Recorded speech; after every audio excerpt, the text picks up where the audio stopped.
Horror movies? Don't like 'em. Couldn't sleep for weeks after I saw The Exorcist. Say, I got a story for you. Well, not really a horror story. True story, though, from my airport days. 6 or 7 years ago. Story about a right wingnut, Rifle Association guy. Was going to blow himself up at 9 o'clock. Can't remember why. Something to do with the pussy attitude of President Clinton, I guess. So this guy, Malcolm something, he was all over the news. He arrives at the airport. Seattle airport, that is. But he's too early. Guess he'd been nervous all day and didn't want to explode on his way to the airport. You won't believe this, but he took his bike to get there. By the way, in my opinion, it's these little details that make for a good story. Of course, I'm not a pro as you are. I'm just saying. Anyways, Malcolm has to spend another 20 minutes in the hall of the airport before his big meeting with his maker. But he's wearing this belt with close to 10 kilos of TNT under his jacket, and the airport is filled with policemen and army guys. All this happened not long after the Boston bombings. So he gets nervous, sweating all over, and he wants to find himself a quiet place to have a rest. He goes to the toilet and closes the door, some quality time before exploding to pieces.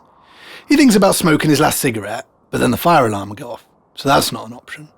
He starts thinking of his family, of all the good reasons he thought he had to commit his deed, and then he starts doubting. Maybe this isn't such a bright idea. It will kill my mother, or make a mess all over the place. There'll be innocent victims, and so on, blah blah blah blah blah.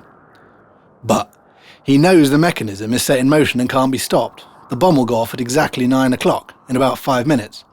So he convinces himself that he's fighting the good cause, that later he'll be hailed as a visionary, a true American hero who sacrificed himself for a greater cause. He looks at his watch. There's 4 minutes left.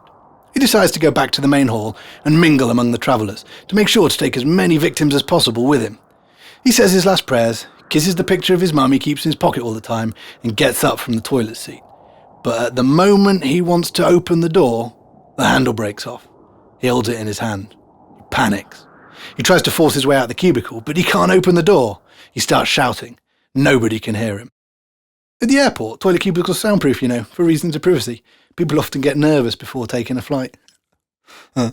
Anyway, the clock keeps ticking.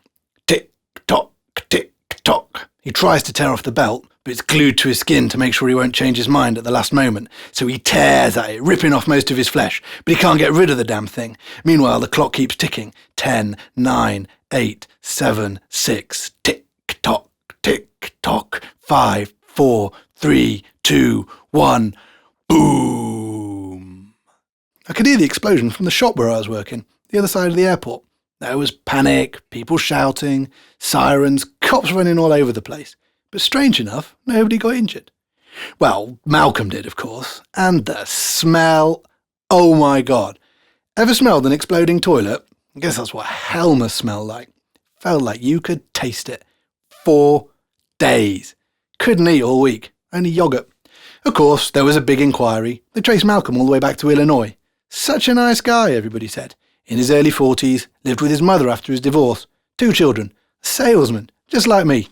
Beauty products for a healthy skin.